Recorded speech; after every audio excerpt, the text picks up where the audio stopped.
Olá, pessoal do YouTube.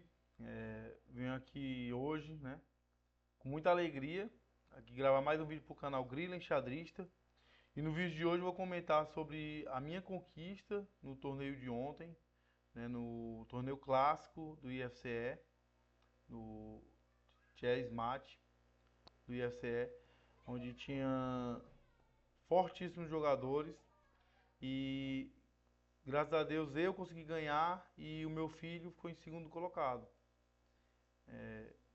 Tá aí uma foto que a gente tirou depois do torneio, que fiquei muito feliz, né, de ter conseguido ganhar. E era partidas pensadas, né?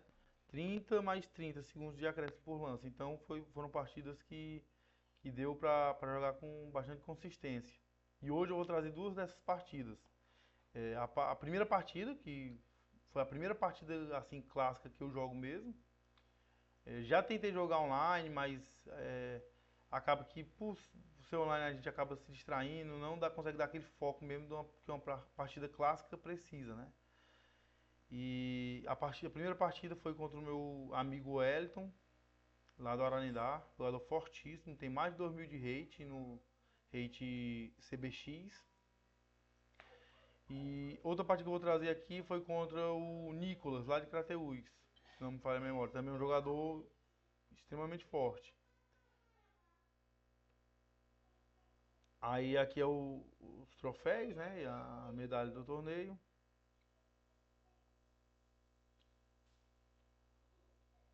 E vamos para a partida, né? Deixa eu ver aqui onde é que eu tenho que mexer.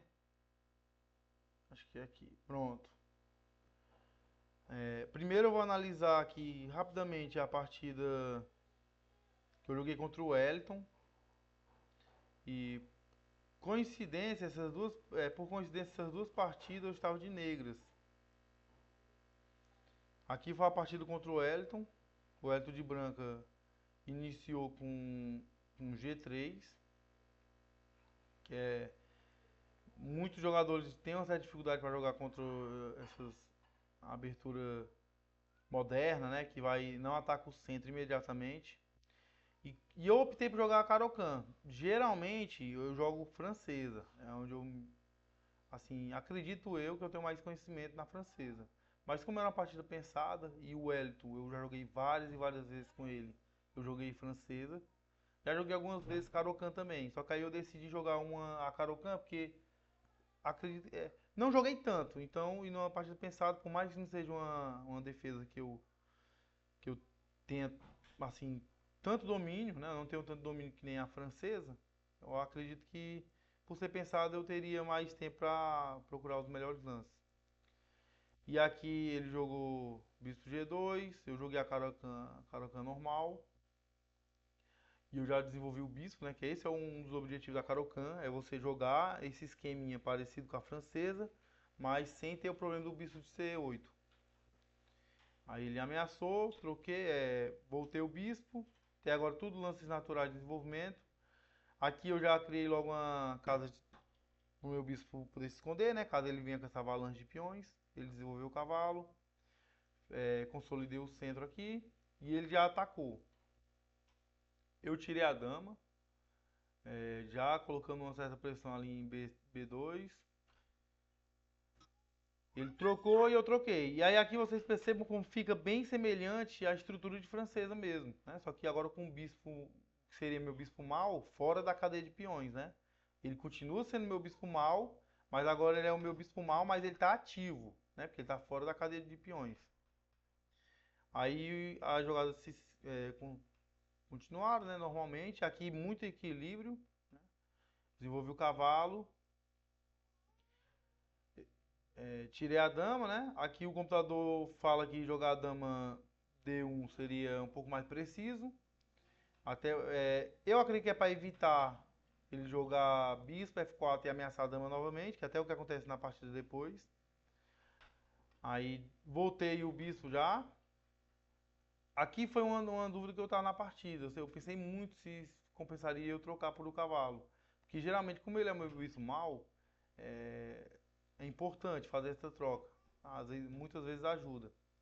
Só que eu decidi por manter um pouco mais as peças. Ele fez o roque, desenvolveu o cavalo normalmente, ele segurou a entrada do meu cavalo em B5, B4. Tirei o bispo, centralizou a torre. E aqui começam alguns erros, né? Ele centraliza a torre, ele já poderia ter ocupado casas centrais com peças. Só que aí ele vai dobrar a torre ali, né, na coluna E. E eu faço uma manobrinha com o cavalo, com o objetivo de tentar avançar esses meus peões no centro. Aí a gente vai ver aí se vai dar certo essa ideia ou não, né? Ele dobra as torres. Aí aqui eu fiz esse. Aqui é interessante, essa parte aqui da partida. Nessa hora, o que que eu imaginei? Eu tava com o pensamento de avançar esse peão. Um dos pensamentos que eu tinha era avançar esse peão, dar esse peão aqui mesmo. É, não, mito, né? Não, não era esse avanço que eu tava pensando. Eu tava pensando em jogar o bispo, abrir o bispo aqui na diagonal e avançar esses peões no centro. Só que ao mesmo tempo eu comecei a ver que ele poderia ter esse lance aqui, bispo, depois que eu jogasse, por exemplo, um lance de bispo aqui normal, né? Eu tava com receio desse lance dele aqui, de um sacrifício, né? Até fiz aqui uma linha, um exemplo aqui, né? Eu fiquei com medo dele jogar esse sacrifício, que realmente não era um lance bom, me dava vantagem. Mas só pra vocês terem noção como era complexo. Olha o tanto de lances que eu vou passar aqui, né? Passei alguns lances aqui, ó. Tem mais lances. Fazendo aqui os lances bons da máquina, né? Ó, depois dessas trocas todas aqui que aconteceram, mesmo eu estando com uma peça a mais, a vantagem minha é só 1,5 ponto. Vocês estão entendendo? Porque eu estou com a estrutura de peões muito debilitada. Só para vocês verem como, mesmo o sacrifício não sendo tão bom, eu teria que jogar muito, eu teria que ter jogar muito bem, não cometer erros, para que desse certo. Para que eu continuasse com essa vantagem de 1 ponto. Então, aqui eu acho até que se justifica esse meu temor, né? Esse meu medo desse sacrifício dele, né? E acontece que na partida eu jogo esse rei H7 justamente para tentar, caso ele sacrifique, eu já seguro captura de peão e meu rei está ali próximo do bispo, já, minha torre já vai para G8 e não teria tanto perigo. Então a partida segue, ele ameaça minha dama, eu cubro, que aqui não, a máquina vê como um lance não tão bom, porque eu dou meu bispo bom, né? Que ele troca e ele desenvolve o cavalo. Aqui a máquina quer que eu capture de rei, mas poderia até ser, né? Porque não tem um ataque tão imediato, mas eu não confiei. Eu capturei de peão mesmo. E aí surge o grande tema. Ele fica com vantagem nesse momento porque ele tem uma fraqueza minha para explorar, que é esse peão de E6. Só que eu vou jogar agora preparando meu avanço do peão de E6 para justamente eu me livrar dessa debilidade. Então eu começo a jogar em cima disso. Mexo aqui, desenvolvo meu cavalo e começo a juntar minhas torres aqui para preparar o avanço. É interessante, eu tento preparar o avanço, só que a máquina já mostrava que eu já poderia ter feito esse avanço antes. Aqui ele ainda está com 1 ponto de vantagem. E aqui foi o grande erro da partida.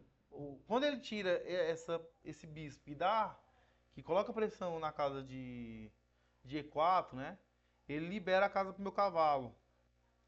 E eu joguei esse cavalo, por mais que fale que não é um lance bom, eu joguei com a ideia de bloquear as torres e eu poder avançar o peão de E5, né? E me livrar dessa debilidade e abrir as torres. Aí aqui ele aí comete ele tira a dama, né? Normal. A máquina fala que é um erro, mas eu não vejo assim tão grave, né? E muda, ó. Daqui ele tá com 1 ponto de vantagem e agora eu tô com 1 ponto de vantagem. E aqui eu acho que é o erro mais grave dele, né? Depois que eu avanço, que era o que eu queria, né? Que dá como um lance excelente. Ele comete o erro gravíssimo, que aí aqui eu acho que a partida praticamente já acaba, né? Que ele comete esse erro gravíssimo, que é avançar o peão de F3. E aqui pronto, aqui a partida praticamente fica muito fácil de jogar, né? É só ter cuidado para não entregar peça, para não cometer nenhum erro grave. Aí ele me entrega o peão, ele vem e eu faço esse avanço, essa captura, protegendo meu cavalo com a dama. Aí aqui a gente troca tudo, ele captura no centro, eu capturo o bispo dele, que agora eu já tô pensando em trocar peças, né? Porque eu tô com vantagem de 2 peões.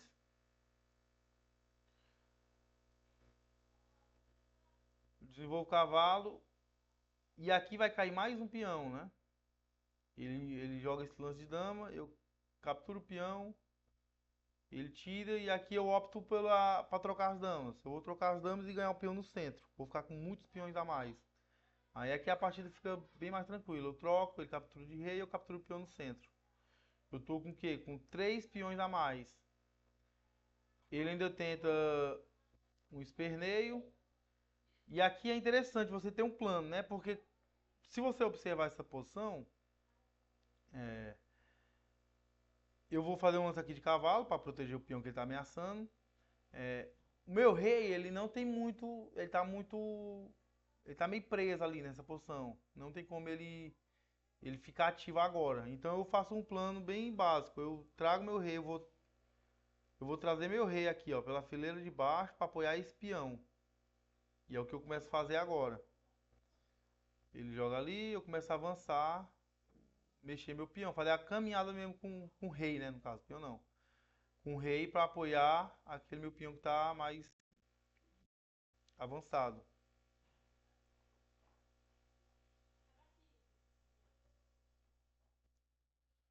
Aí aqui eu crio. Aqui já tá bem ganho, né? Tô com 5 pontos. E eu uso a, uma estratégia que é muito comum nesses finais, quando você tem mais de um peão passado. É você avançar os peões passados. Vai ser muitas ameaças e o adversário não vai conseguir lidar com essas ameaças. Eu começo a ameaçar.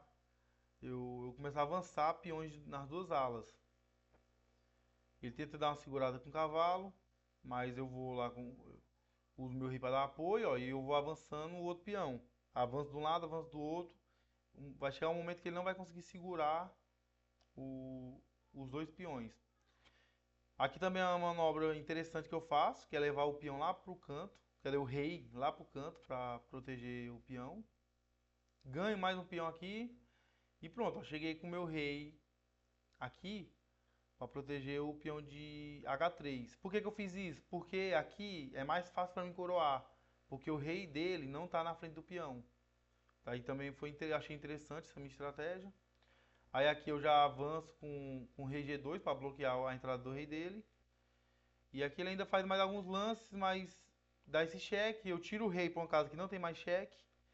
Ele joga cavalo E6 e eu coroa para dama e aqui ele abandona. Aqui ele abandona a partida. Partida muito, muito interessante. Eu gostei bastante. Minha primeira partida nesse ritmo clássico.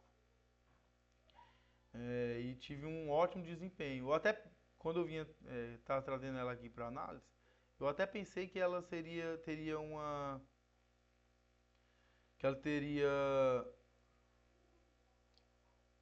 lance brilhante. A gente sonha, né? Mas voltando aqui, ó, eu fiz 88% de precisão nessa partida. Foi alto também, foi muito bom.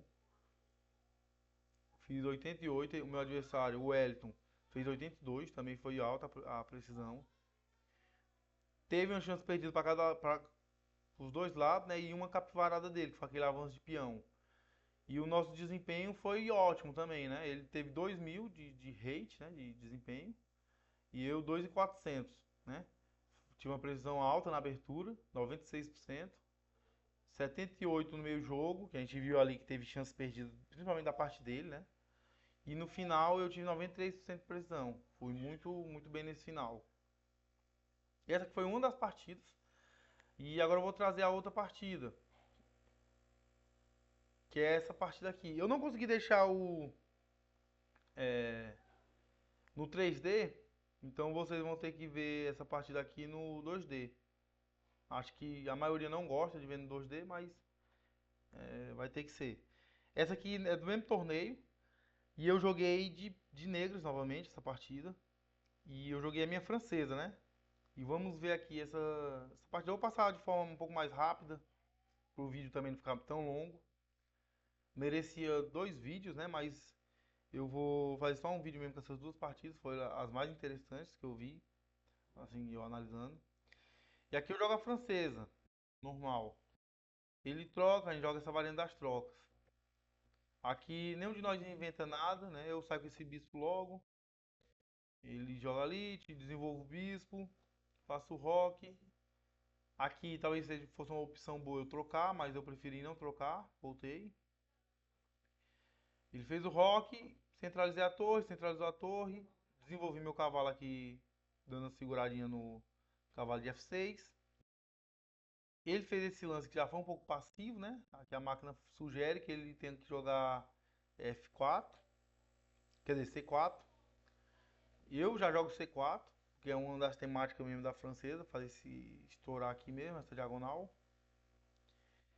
Ele joga a dama, dama C2 e eu coloco a torre na cara da dama.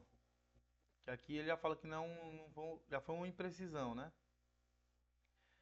Ele faz essa bateria de bispo e dama para capturar ali o meu peão. Só que tá muito difícil ele capturar esse peão ainda, porque tem várias peças segurando, né? Tem meu cavalo, né? Eu posso voltar o bispo, que é até o lance que eu daqui a pouco eu vou fazer, né?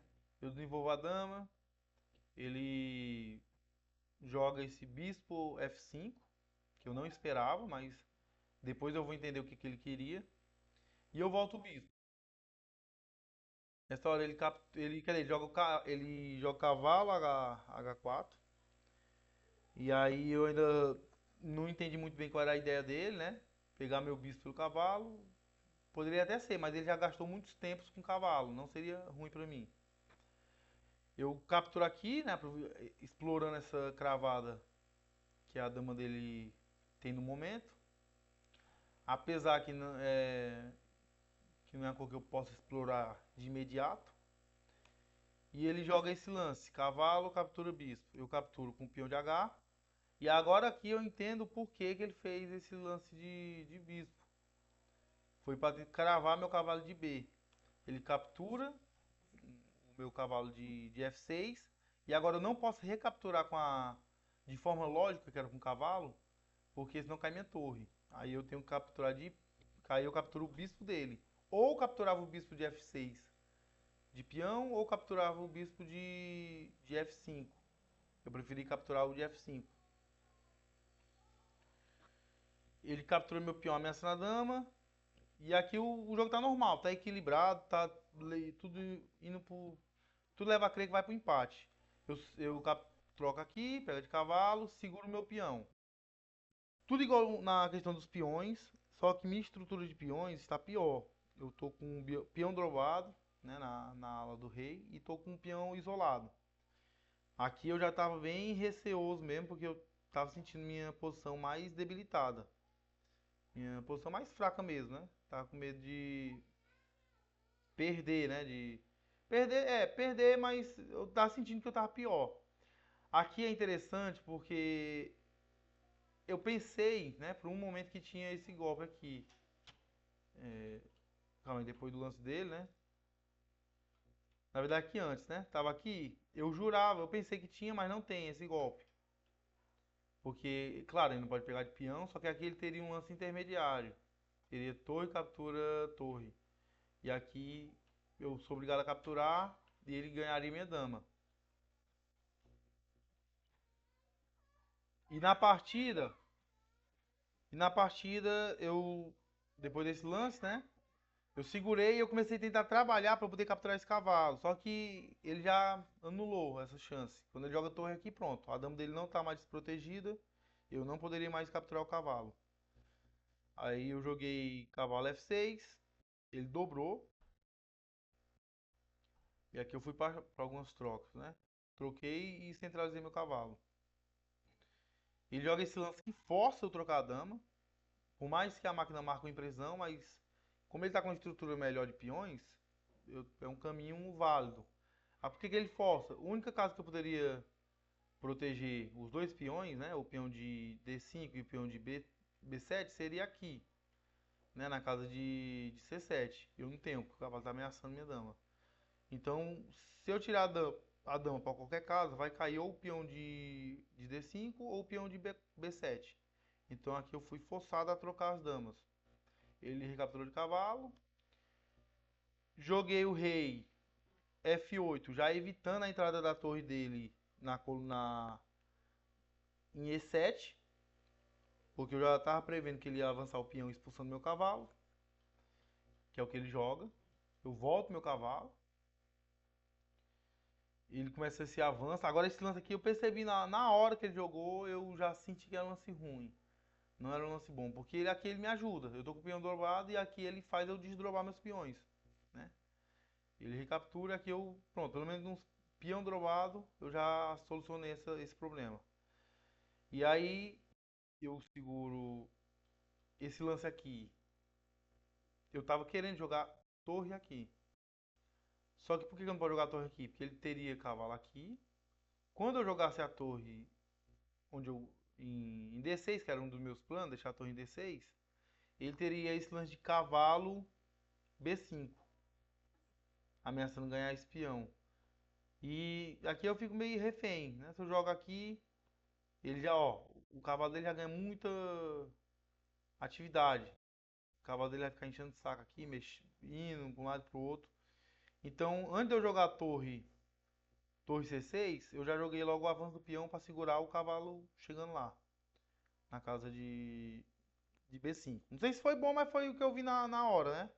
Ele jogou o rei, aí eu joguei a torre, ele jogou o cavalo como eu tinha imaginado, e eu joguei torre D5, deixei ela centralizada ali, sem ter o cavalo para expulsar minha torre. Ele avançou o rei. Aqui, eu vou ser sincero, eu não estava vendo muita perspectiva no meu jogo. Eu ia ficar parado, foi a minha escolha, ficar mais parado mesmo, esperando meu adversário cometer alguma gafe, né? E por incrível que pareça, logo em seguida ele faz esse lance, que por mais que a máquina fale que é bom, eu gostei também, porque ele libera a casa de E4 pro meu cavalo. Então eu volto rapidamente pro meu cavalo. Ele faz uma manobra aqui de cavalo que a máquina não gosta, né? Joga cavalo F3 e eu entro meu cavalo em D4. E4, né? E aqui eu já tô mais tranquilo, né? Pelo menos minha posição ficou um pouco mais sólida com esse cavalo aí, né? Ele tirou o rei e além disso, quando o meu cavalo chega nessa casa, eu ganho um peão forçado, né? Porque agora a torre, ó, consegue atacar esse peãozinho de F4 e não tem como defender. Aqui eu tô, aí mesmo assim eu tô com quase um ponto de vantagem, ainda tá muito pouca vantagem. Aqui dá pra ele empatar ainda. Só que aí ele tira o cavalo aqui de mau jeito, né? Joga cavalo D2, que não foi um bom lance. Eu ganho o peão. E aqui eu acho que foi o erro dele, assim, o principal. Nessa posição ele troca tudo e não, eu acho que não favorece ele. Ele captura, eu capturo, ele captura. Aqui, eu já tinha imaginado ele querer tentar jogar com o rei para perto do peão, né? Tipo, jogar um rei para chegar perto do peão, e eu já tinha visto esse lance, que força ele ou deixar dois peões passados, ou depois que trocar, eu fico com dois peões passados. Todo jeito eu vou ficar com dois peões passados. Só que o meu adversário fez um lance aqui que me pegou meio de surpresa. Em vez de ele mexer o rei, ele avançou o peão. Na hora, eu não. Eu tentei chegar com o meu rei, mas depois a análise aqui, né? Eu joguei rei E2, mas na análise aqui ele mostra que o melhor é esse aqui mesmo, avançar. Se ele captura em passando, eu vou capturar o peão dele e eu chego com o meu peão e fico com dois passados, né? Era muito melhor. Mas na hora eu não observei essa linha. Eu simplesmente joguei meu. Fui chegar com o meu rei. E pra ver como é difícil o final. Ali, olha quanto eu tava com a minha vantagem aqui. Vantagem de 3 pontos. E eu consegui, depois de 3 lances, né? Jogar a minha vantagem para um ponto. Tá, dá pra ganhar ainda, mas já vai ter que ter um pouco de luta, né? Tem que ter mais luta agora pra eu poder ganhar. Nessa posição aqui. Essa partida eu trouxe também porque ela tem um final muito legal. Ele, ele, Ele não joga muito bem esse final, né? Eu acho que era pra ele ter ficado mais parado. Eu também não jogo. Ficou empate, né? Dou uma vantagem de alguns pontos, né? Agora tá empate a partida. E vai cair num final muito instrutivo. Ele avança, eu capturo, ele captura e eu capturo. Aqui cai numa posição muito legal. Porque, observem, eu tô com a vantagem de quase 5 pontos já. Só que esse final aqui, pessoal, não é qualquer pessoa que. Se a pessoa não tiver estudado esse final, a pessoa se atrapalha. Ó, prestem atenção. Ele avança, eu avanço. Pronto, chegou aqui nesse final. Ele tá com o peão na sétima. Eu já vi gente empatar essa partida. Tanto é que o meu adversário, o Nicolas, né? Que é o dessa partida aqui, ele até me ofereceu empate. Eu falei, não, eu recusei porque aqui eu já tinha estudado esse tipo de final e eu sei que aqui dá pra ganhar, forçado. Esse final aqui dá pra ganhar forçado. Se fosse o peão em F7, é empate. Mas o peão em G7 dá pra ganhar. Aí eu joguei alguns cheques. Qual é a técnica pra ganhar? Eu tenho que colocar o rei na casa de promoção do peão ou deixar o peão cravado pra eu encostar meu rei perto do rei dele.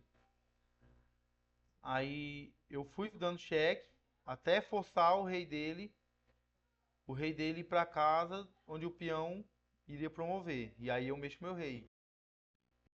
De novo, dou outro cheque. Aqui ele se distanciou e aqui pronto, ele facilitou um pouco pra mim. Ele chegou na posição em que eu tenho um mate forçado, que é o lance rei D6, que é bonito esse mate. Por quê?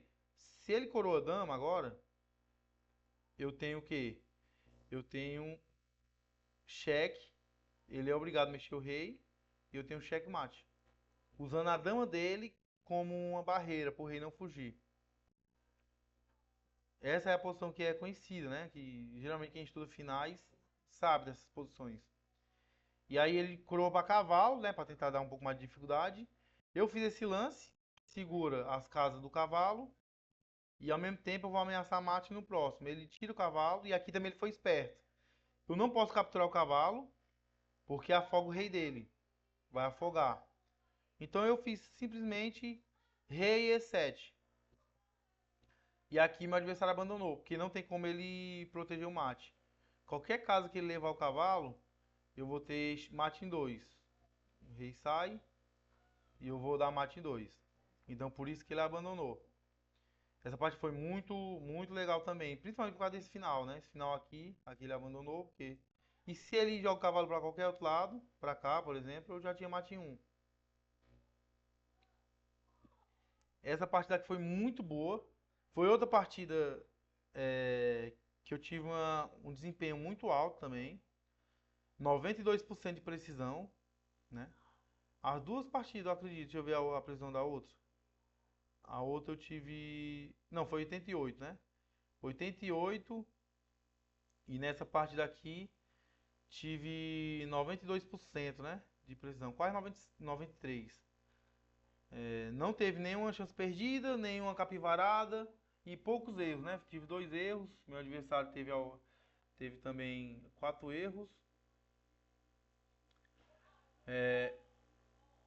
E minha força nessa partida aqui também, a outra foi 2.400 a minha força, né, de jogo. E nessa aqui foi 2.450. Eu tive uma precisão altíssima no meio jogo aqui, foi muito boa isso aqui. 97,7% de precisão na abertura, 95,7% no meio jogo. Meu adversário também teve 96% no meio jogo. E no final eu tive 90% de precisão. Então foi uma partida clássica, né? No torneio que eu me sagrei campeão e que eu tive desempenho fortíssimo, né? Foi muito bom. Aí é isso, pessoal. Essa aqui foi a análise do quarto torneio clássico IFCE Mate, né? Que é do projeto do IFCE. Para jogar esse torneio clássico tem que ter vaga, você tem que ganhar, ficar bem colocado em outros torneios. E é isso, pessoal. Até os próximos vídeos, tá bom? Valeu!